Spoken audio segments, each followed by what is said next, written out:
Basin now stands as the world's largest remaining carbon sink. Africa absorbs 600 million tons of carbon dioxide annually, offsetting 76% of Africa's own emission and 4% of global emissions. Yet, between 2016 and 2021, Africa accounted for just 3% of global carbon offsets, limited or linked to nature-based solutions. We are delivering an undervalued global service with neither ownership, monetization, nor long-term guarantees. That must change. Africa must retain sovereignty over its natural assets and over the value chains that transform them. This requires structural transformation, not just extraction, but processing, branding, and exporting finished products from within Africa. Not just forest conservation, but African-led carbon markets with credible local verification and retained revenues. As we argue in our white paper how Africa can unlock the world's most promising net zero solutions, we must not repeat the mistakes of the past, leasing away land and forests to intermediaries who will reap tomorrow's profit. Africa must build its own carbon market infrastructure, where the project, the finance, the verification, and the returns are structured by Africans for Africa. That's why AFC is developing a pipeline of resilient infrastructure projects backed by our Infrastructure Climate Resilient Fund.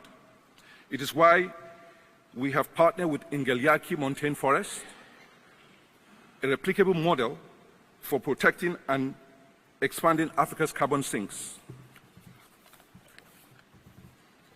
But natural capital isn't just about forests and minerals. It's about our food security. Africa holds 60% of the world's uncultivated arable land, yet we import nearly $100 billion of food annually. We must be intentional about changing that. Through one of our platforms, Arise Integrated Industrial Platforms, we've embarked on import substitution. Africa imports about 10 million tons of edible oil annually.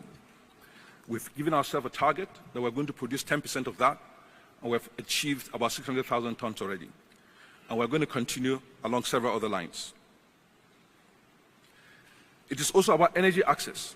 In fact, the most important instrument for our transformation is energy access. Reliable, sustainable energy access. Without clean power, our forests are felled for fuel. Lives are lost to indoor air pollution, and our industry stalls for lack of adequate baseload power.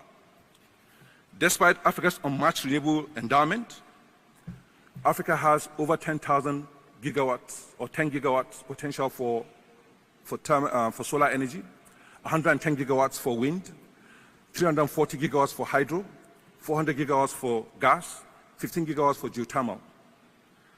Electricity consumption per capita in Africa has stagnated or even declined since 2008. 600 million people are without access to electricity, and over 900 million people without access to clean cooking. Industrial demand is expected to increase 40% by 2030. Yet, while India added 80 gigawatts of renewable energy last year, Africa only added 6.5 gigawatts. This is not a resource problem. Africa holds over 30% of global mineral reserves, yet we remain marginal players in the global EV and semiconductor value chains. The solution is clear. We must transform our resources by capturing and retaining value, creating dignified jobs, by building the infrastructure that enables industrialization at scale across the continent. That means transport and transmission networks that connect energy to demand, agriculture to markets, minerals to refineries, and manufacturing hubs. At AFC, we apply a platform-based approach, bundling multiple assets into scalable, investable frameworks that reduce risk and accelerate delivery. We align public and private stakeholders around shared infrastructure that anchors African value chains. That's why we are growing Africa's largest renewable energy platform, alongside our partners at Infinity Power, scaling capacity from 1.5 gigawatts of operational capacity to 3 gigawatts by 2027, with a huge pipeline of development projects at over 12 gigawatts. It is why we invest in grid-scale transmission, storage, and logistics, and why we innovate around how we finance this transformation. In our paper, Africa's Pragmatic Path to Net Zero, we call for tools that will accelerate development of bankable projects and unlock institutional capital. We're delivering on that through partnership with the Green Climate Fund to deploy blended capital with forced loss, capital to crowd in long-term capital from African pension funds, sovereign wealth funds, and from global markets. Because this is not just about vision, it's about execution. Capital is not alone. We need institutions with local credibility, long-term commitment, and development focus. That is the role of African multilateral financial institutions. Our sister institutions across the continent are constantly turning complexity into structures and aligning capital behind it to deliver Africa's prosperity.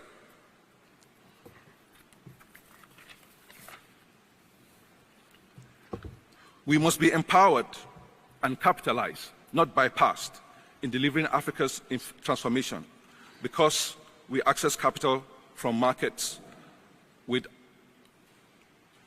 our operations. And to finance this transformation, we must also look inward. Africa is home to over $4 trillion of domestic capital pools in pensions, reserves, and sovereign wealth funds. Yet this remains offshore, especially our reserves, due to regulatory constraints and market fragmentation. We must mobilize these domestic capital pools to finance infrastructure that unlocks our natural capital, from clean energy to agriculture, carbon markets, and green minerals. This requires regulatory reform to enable structured intermediation so that African capital flows into African development priorities. This is a call to action and a respectful call on President Ruto, in his role as chair of the African Union Committee on Climate Change, to use his convening power to champion these enabling reforms. We need to move our resources to investments within the continent. We need to find ways to get our foreign reserves to invest on the continent. We need to find ways for structural transformation to move from just government securities into projects in infrastructure and industry. And we're happy to work with you at the African Multilateral Financial Institutions to build on this initiative, to unlock long-term African capital for long-term African prosperity. Together, we can bridge the gap between Africa's vast potential and Africa's realized prosperity. Let me close with this. To harness Africa's natural capital, we must move from extraction to transformation. Build African value chains for carbon credits, fertilizers, green copper, and steel. We must scale infrastructure and logistics, retain value on the continent, mobilize African capital through regulatory reforms and structured intermediation. Natural capital must mean not just conservation, but transformation. The time for pilots are over. The time for fragmented ambition is past. We need scale. We need infrastructure. We need African-led execution financed by African capital and backed by global partnership. And it begins with all of us here in this room today. Thank you. And now, it is my honor to invite Right Honorable David Lammy, MP, Secretary of State, Foreign, Commonwealth and Development Affairs, to share his reflections on how the UK can partner with Africa to build the future we all need.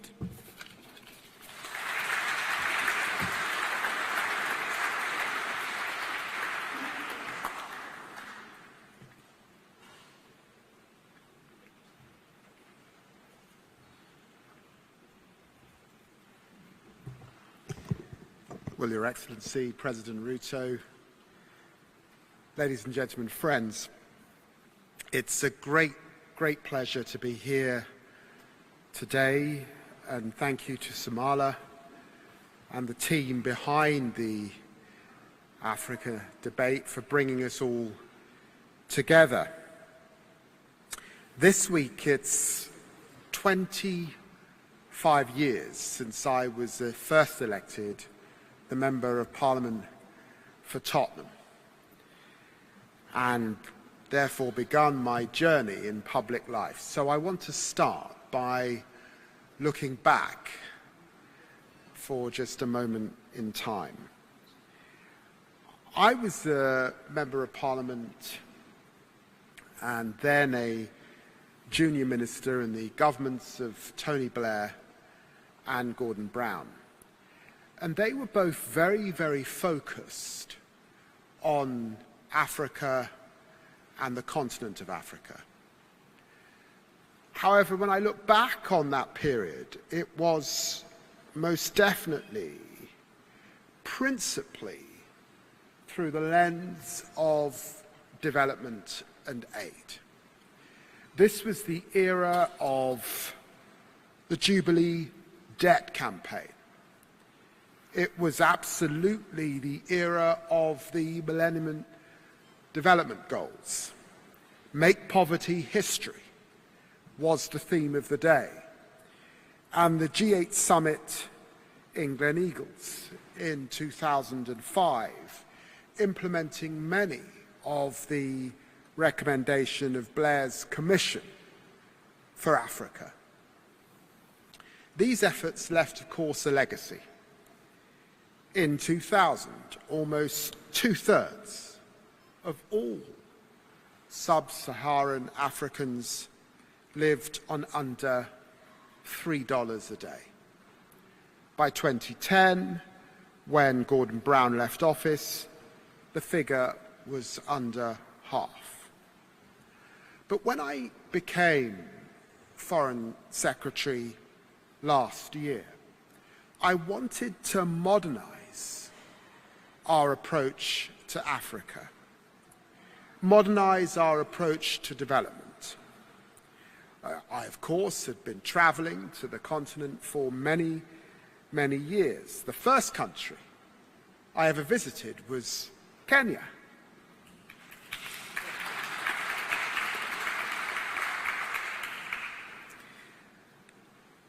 But I'd seen the transformation of cities and communities, all brimming with huge potential. And I suppose I also benefited from my own heritage in the global South. My parents hailed from Guyana, and so I understood some of the frustrations of countries and communities when it felt like the West was ignoring people or not listening to people, not understanding what they really needed. I wanted to change that and to reset relations then with the global South, and particularly with Africa, and to implement a new approach: partnership, not paternalism. Genuine partnership is by definition between two equals, each respecting the other. So in this job, I've tried to show that respect. And in the past year, I've visited 8 African countries. The first Foreign Secretary to visit South Africa or Morocco since William Hague, and the first Foreign Secretary ever to visit the great country of Chad. And on my first visit to the continent as Foreign Secretary, I launched consultations on our new Africa approach, a 5-month listening exercise, hearing from governments, from civil society and diaspora communities, from businesses and universities, from Cape Town to Cairo, from Dakar to Djibouti, what they valued, what they wanted to see from Britain. We needed to listen, and I thank you all for your engagement over the course of this progress and for what you told us, what we needed to hear. The message actually didn't surprise me, because what African people want from Britain is exactly what British people want from Africa. We want growth. And not just any form of growth, a jump in numbers on a spreadsheet for a year or two, but a secure, sustainable growth for everyone. High-quality job, affordable prices, citizens living better lives than those of their ancestors. We want opportunity. Opportunity arising from our respective strengths, like the British education system, like, of course, the City of London, the incredible natural assets and energized young people across Africa, and our collective commitment to multilateralism. And we want partnerships. Partnerships that harness our deep historic ties and the array of personal connections that exist between us. But partnerships that also continue to grow and deepen as we both invest in them. That's just a snapshot of a detailed piece of work, but of course the work can only be beginning. The real test of our Africa approach, and this was clear in the consultation as well, is how we put into practice, because talk is cheap. It's actions in the end that count. I'm excited by the deals driving growth that we've been delivering so far. A new strategic partnership with Nigeria, a new growth plan with South Africa, a new partnership with Morocco, joint work on a new AI strategy in Ghana, and new investments in Tanzania and, of course, in Kenya, announced in the first East Africa Trade and Investment Forum here in London in May. And thanks to our developing countries trading scheme and free trade agreements with many African countries, almost 15 billion of goods were exported from Africa to Britain tariff-free last year. And following the publication of the British government's new trade strategy, we will further simplify the rules of the DCTS scheme, which benefits 38 African countries, and review our tariffs with South Africa, Egypt, Morocco, and Tunisia. The trade strategies reinforces Britain's belief in the power of free trade, and the largest free trade area in the world is Africa's.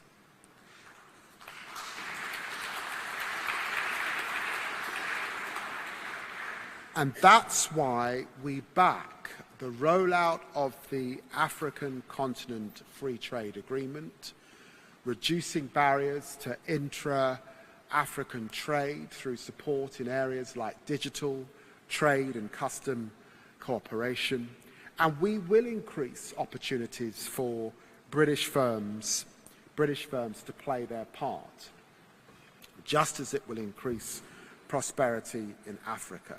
The British businesses and investors in this room have a big part to play.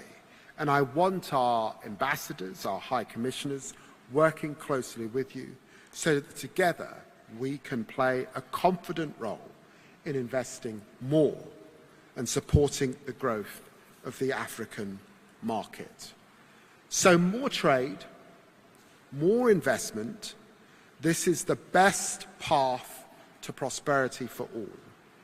And there is a role, of course, for development as well, but this has to be a modernized approach to development, recognizing that fundamentally development is about growth. Development is about jobs. Development is about business. the modern development expert needs to have a mindset of an investor, not a donor. Looking for the best return, not offering the biggest handout. And it's in that spirit that British International Investment recently signed an MOU with South Africa's Public Investment Corporation, one of Africa's largest asset managers, and this week agreed to support a new Wave Money Mobile, an exciting African fintech unicorn. And it's also in that spirit that Britain is co-hosting the next Global Fund Replenishment Summit in South Africa. And just last week, I made a $1.25 billion pledge to the recent Gavi replenishment in Brussels, the largest of any sovereign donor.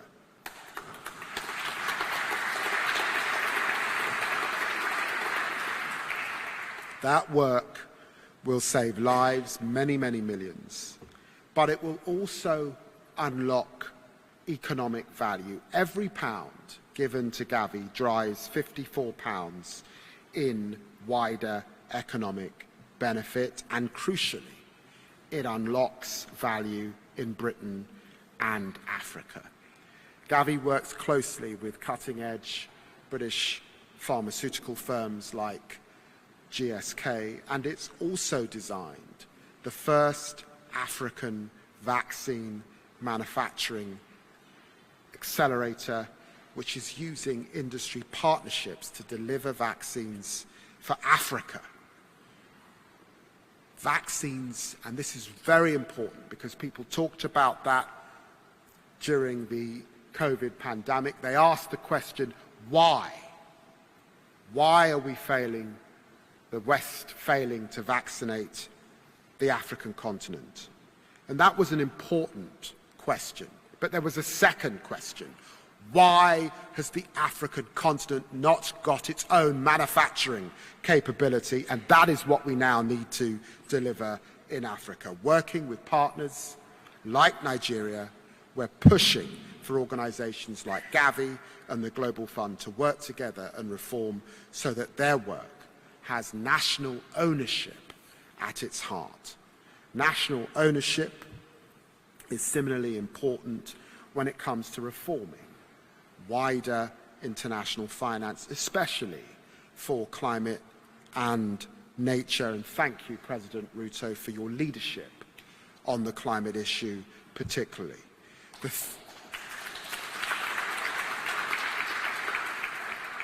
theme of your conference is precisely the right framing. Africa has natural capital, but it cannot unlock this if we make it impossibly challenging for states to access the finance that they need. At the recent Development Finance Summit in Seville, we were again pushing for reforms of the multilateral development banks and the IMF. We have to mobilize private capital and use guarantees to unlock more funds, to empower regional development banks like the African Development Bank, where developing countries have more of a voice, to tackle unsustainable debt, to work with the city to bring innovations like disaster risk insurance and strengthen local capital markets. One example of what this can mean comes from Sierra Leone, where I can announce £2 million worth of British government investment to back a mangrove restoration project by West Africa Blue. The project protects over 90,000 hectares of mangrove estuaries, improving coastal and community resilience, but it's also demonstrating how this model can be commercially viable, unlocking future investment in similar projects in the future. And finally, alongside our work on trade, on investment and development finance, we've heard the clear message from the consultation on illicit finance as well. I know that this message is not new. For years, friends in Africa have been saying Britain needs to do more to tackle dirty money. Kleptocrats and money launderers rob all our citizens of wealth and security. And now the government is listening too. That's why I've started imposing sanctions on crooks who siphon off public money for themselves, like Isabel dos Santos of Angola, Kamlesh Patni's illicit gold smuggling network. And that's why I've also announced that London will be hosting a Countering Illicit Finance Summit, bringing together a broad range and a broad coalition from the global north and the global south to drive these criminals out of our economies. Friends, I said the messages of our recent consultations were that Africa wanted more growth, Africa wanted more opportunities, Africa wanted more partnerships. In effect, Africa wants Britain to help them to have more choices. Choices over who to do business with, because it's choices which matter in a volatile geopolitical age.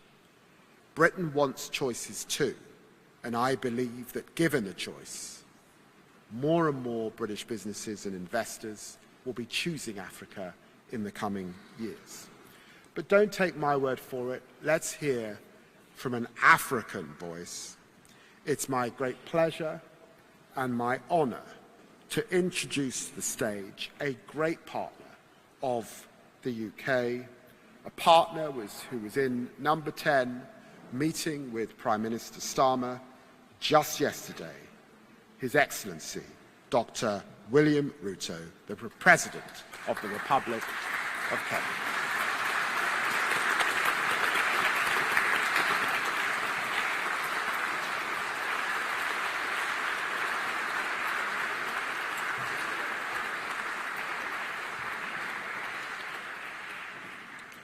Thank you very much. Let's take our seats.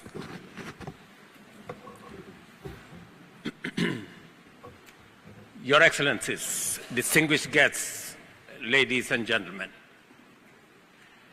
as we seek ways to transform Africa's growth agenda, we must reflect on and remain alive to global economic structures, emerging trends, patterns of value creation, and our prevailing realities at home, both in Kenya and in Africa.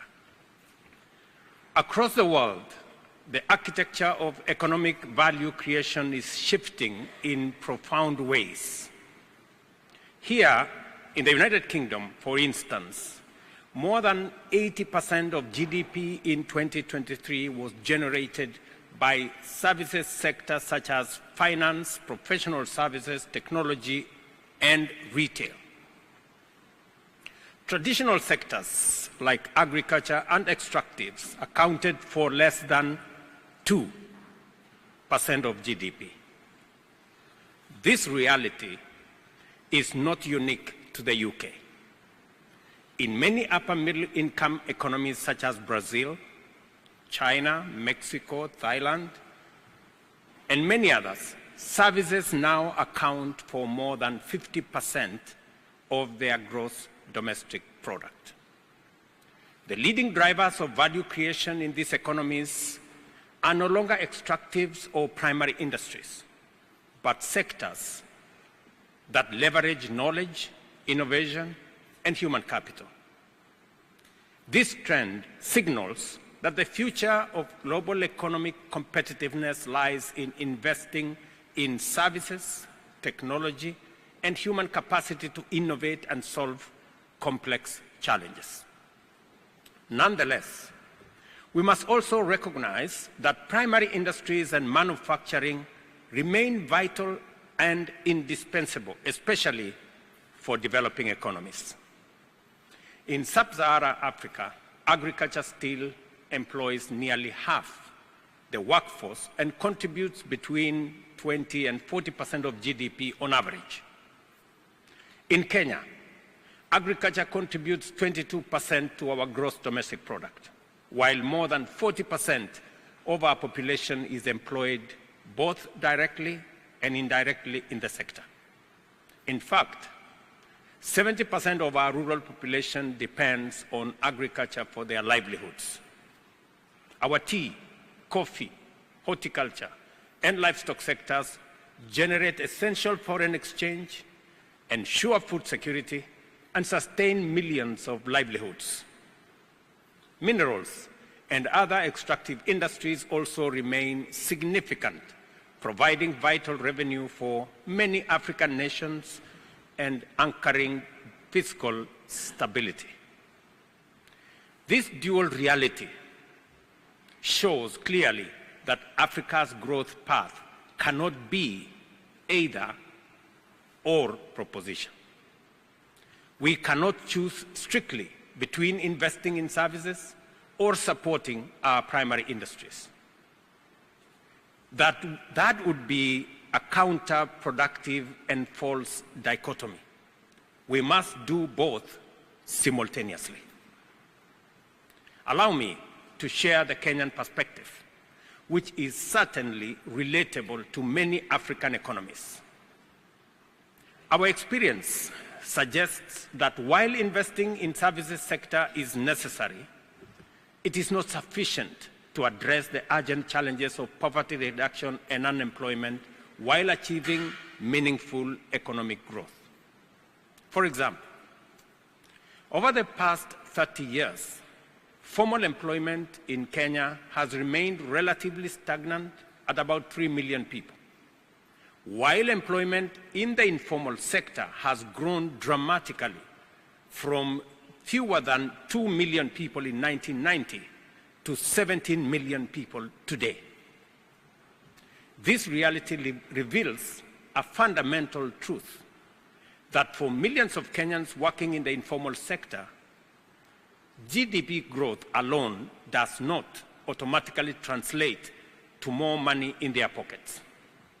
This is why you often hear phrases like, "We do not eat GDP." It is very common. I hear it every day.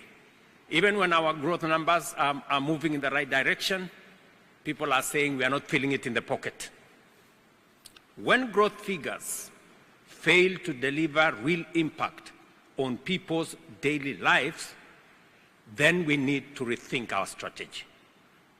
For growth to have a direct and meaningful impact, especially for nearly 1 million young Kenyans who join the job market every year, we are compelled to design strategies that deliberately generate more jobs at the base of our society while still targeting substantial gross domestic product growth.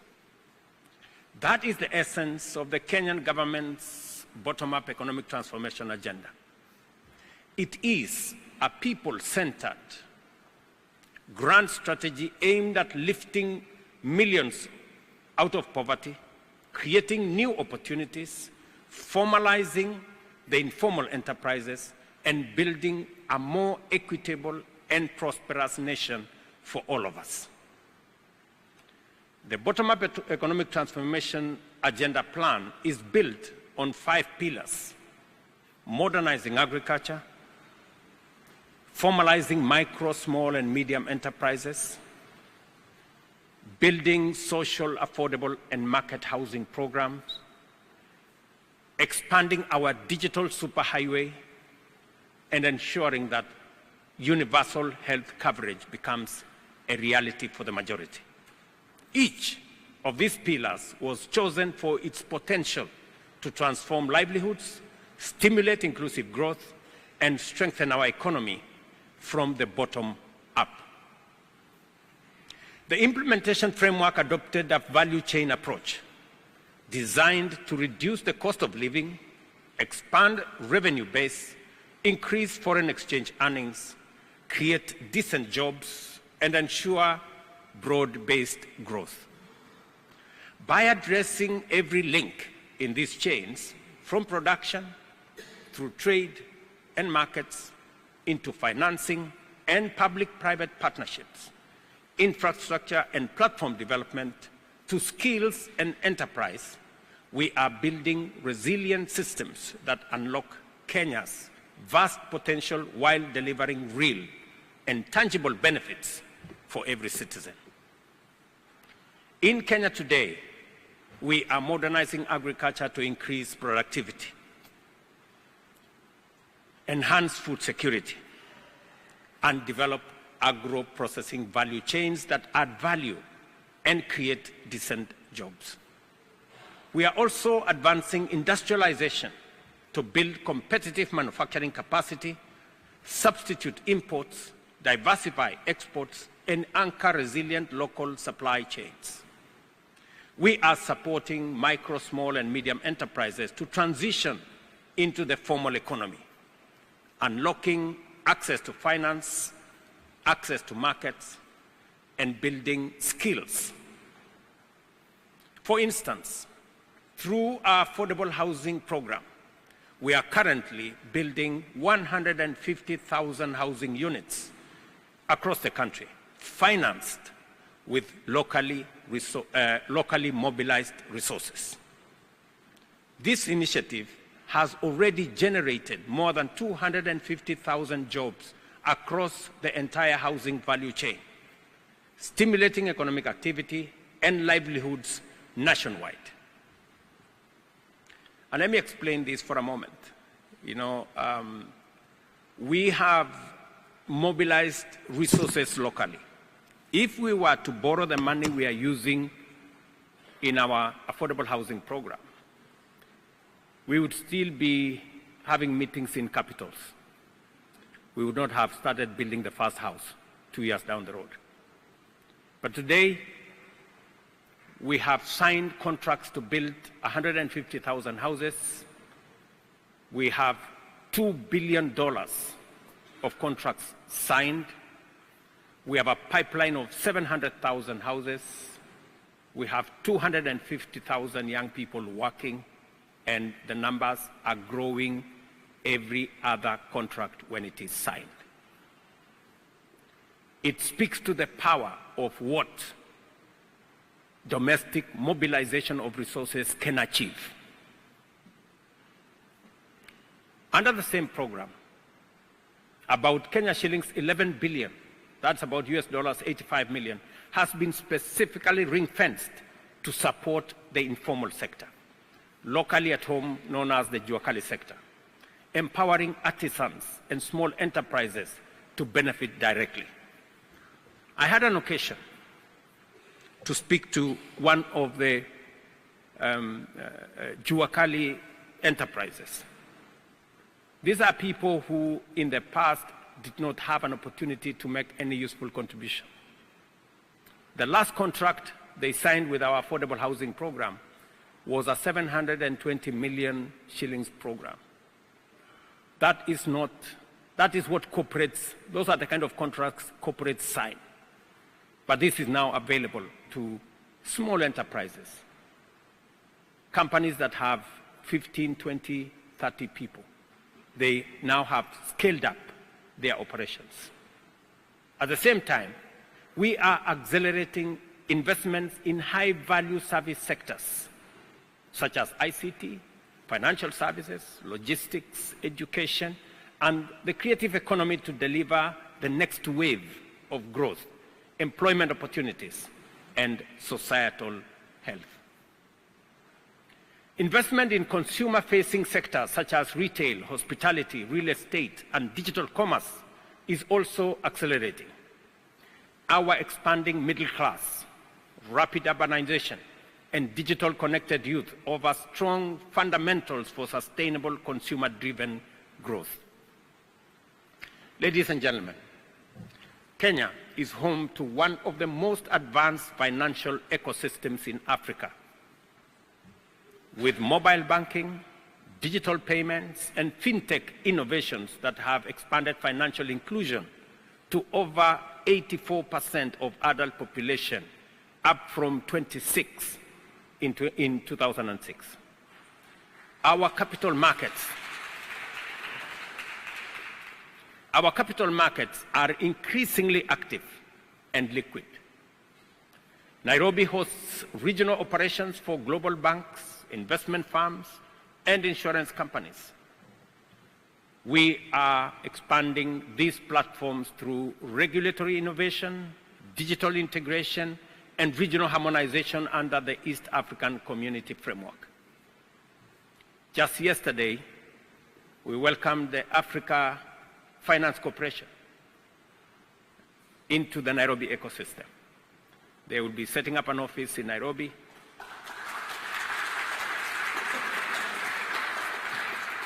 Bupa Global Health will be setting up an office in Nairobi again.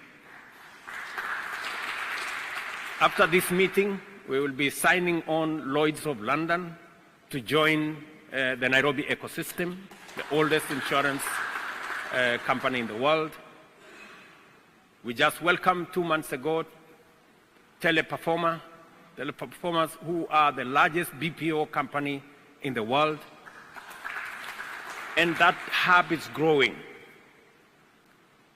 And that's why I say Africa, viewed holistically, is a continent of abundance, rich in cultural heritage and human capital. We must invest where our strength lies. Africa's opportunity is to build resilient, diversified economies that harness our natural capital as a platform for inclusive and sustainable growth.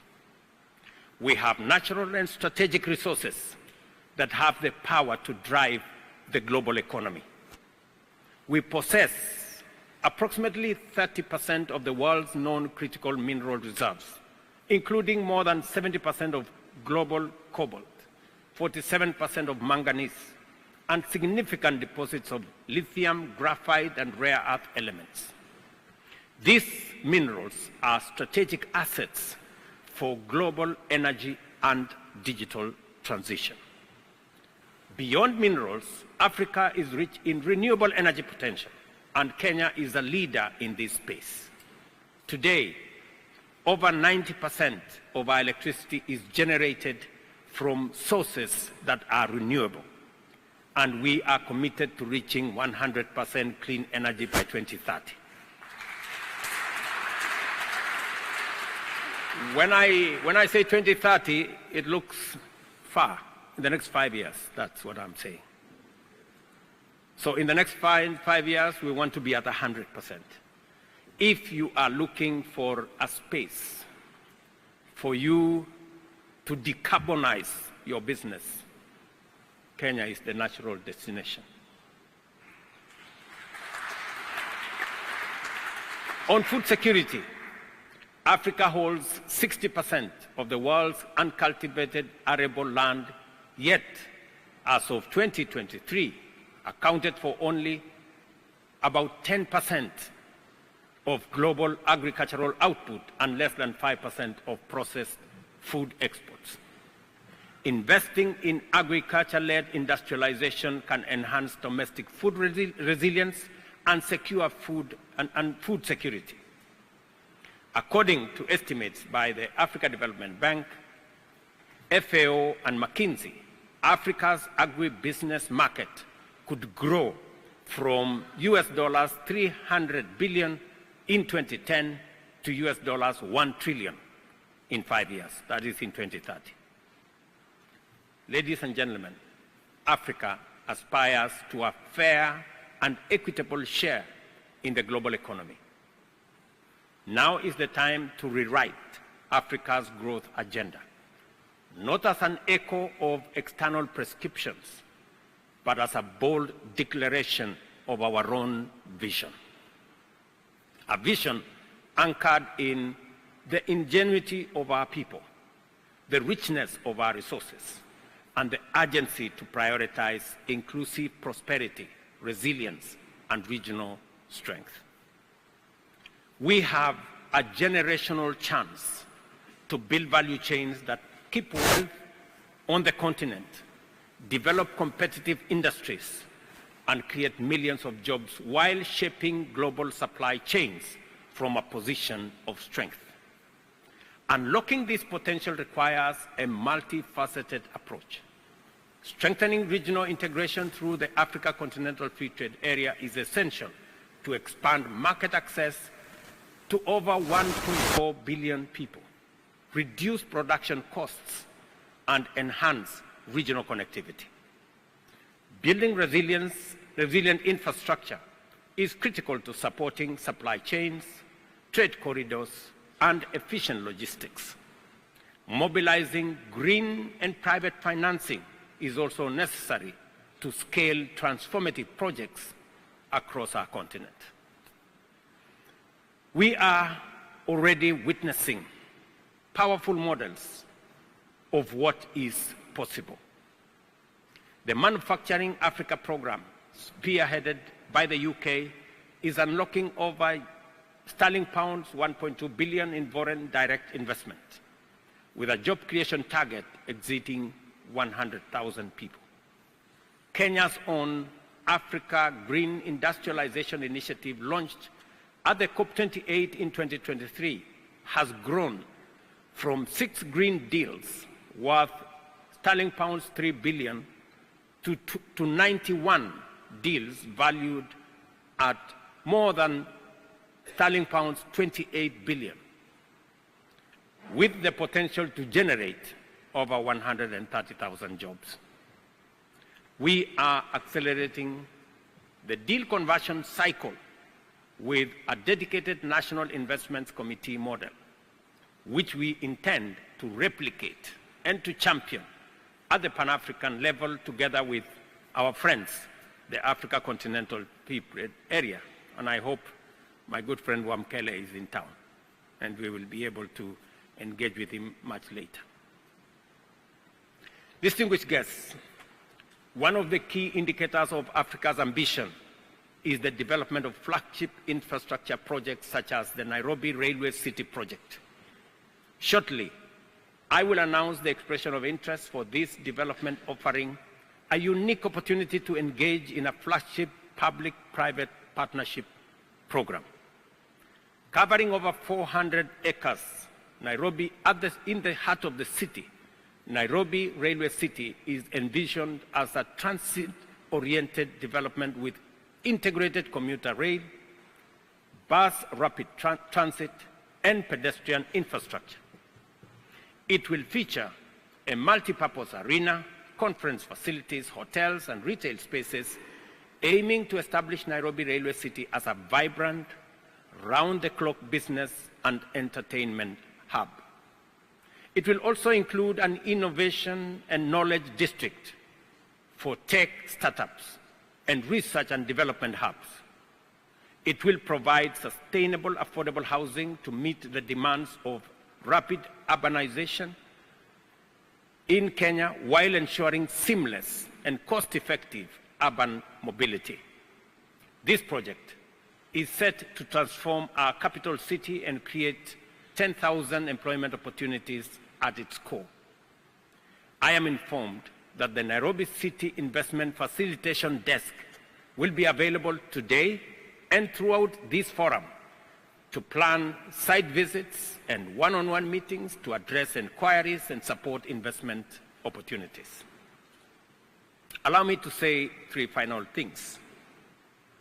By way of, positioning Africa, and more specifically Kenya, in the investment space. We have been deliberate in stabilizing our economy and making sure that there is predictability for investors and for people who want to venture into our continent. Being a democratic country, being a country based on the rule of law, and ensuring that every investor is assured of security of their investment and ensuring that we have a stable economic space. We have, over the last 2 years, provided a predictable and stable economic environment where you can not only invest, but you can also repatriate your profits or your investment at will, anytime, without any difficulties. Just for numbers, inflation 2 years ago was at around 9.6%. We have since expanded our food security, ensured that we have created a much more stable environment. Today, inflation is at 3.8%. It's come down by almost half. We have equally ensured that we have a stable currency that ensures that investors can predict what is coming tomorrow and in the future. From a high of 165 to $1, our currency has now been stable for the last 1.5 years at 129. We have also built sufficient reserves for any investor who wants to repatriate their profits or repatriate their investments. We have created enough space and enough room to make sure that your investment, you can decide, make decisions without thinking of whether it is possible or not. Just for numbers again, because of the decisions that we have made over the last 3 years, now Kenya has moved from being the 8th largest economy in our continent. Kenya is now the 6th largest economy in Africa. This is numbers given to us by the IMF, and I'm sure some of their staff are in this room. That gives you the confidence that you are investing in a space, and this is the experience we want to share across the continent, so that this should not just be happening in Kenya, it should be happening across Africa.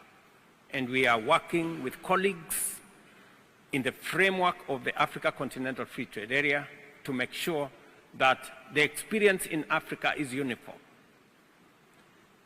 Let me also say this, that as we do that, we are also looking at how do we do more with what we have, so that we create a much more predictable environment in our continent. Sometimes when you try to look for solutions from outside, when the solutions are inside, you fail because you are looking for solutions in the wrong place.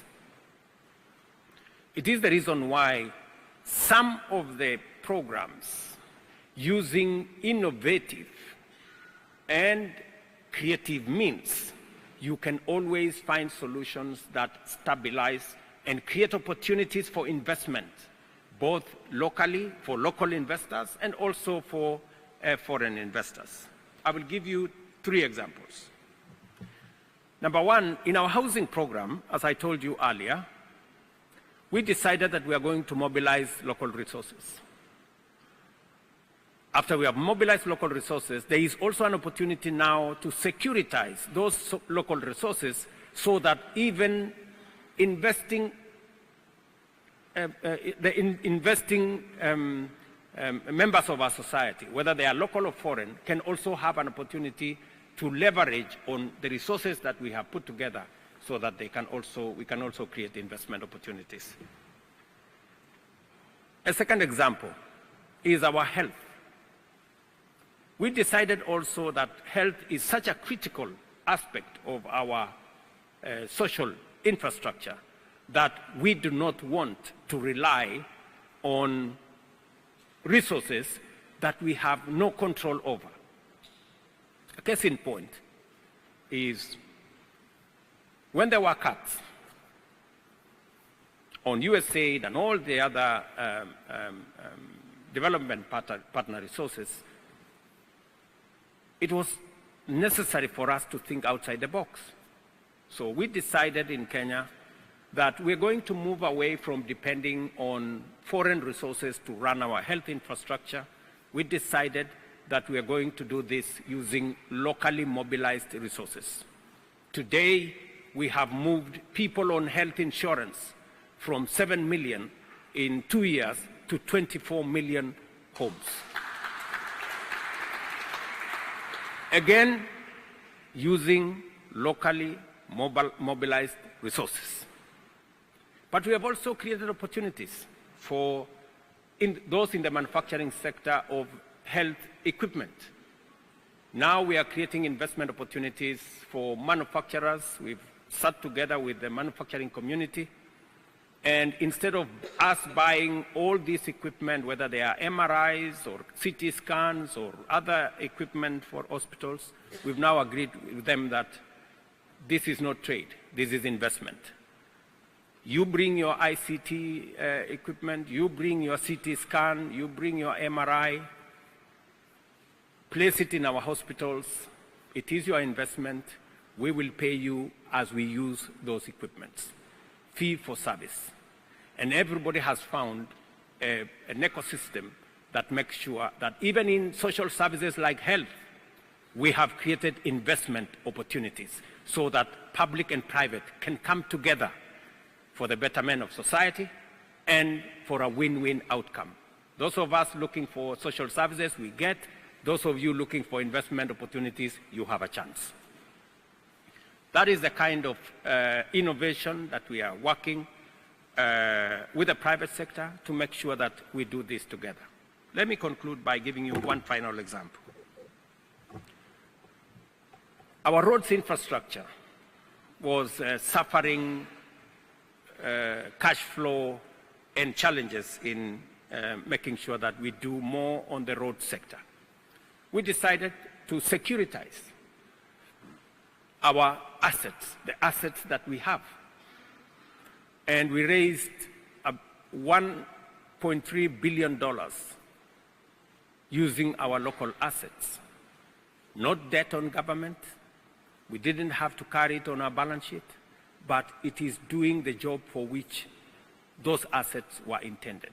Again, working with the private sector, and we are now going to be listing some of those bonds in the securities exchange so that other investors can also have a bite of the cherry and come to the party. As we do our roads, there is also investment opportunities across. I am saying this just to give you an idea of what kind of investment opportunities are there that are not traditional, not the usual, you know.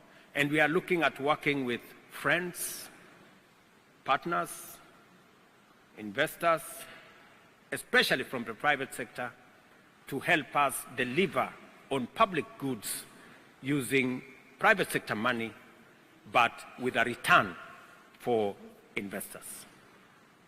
In closing, I call upon all African leaders, investors, innovators, and citizens to collaborate and build relentlessly.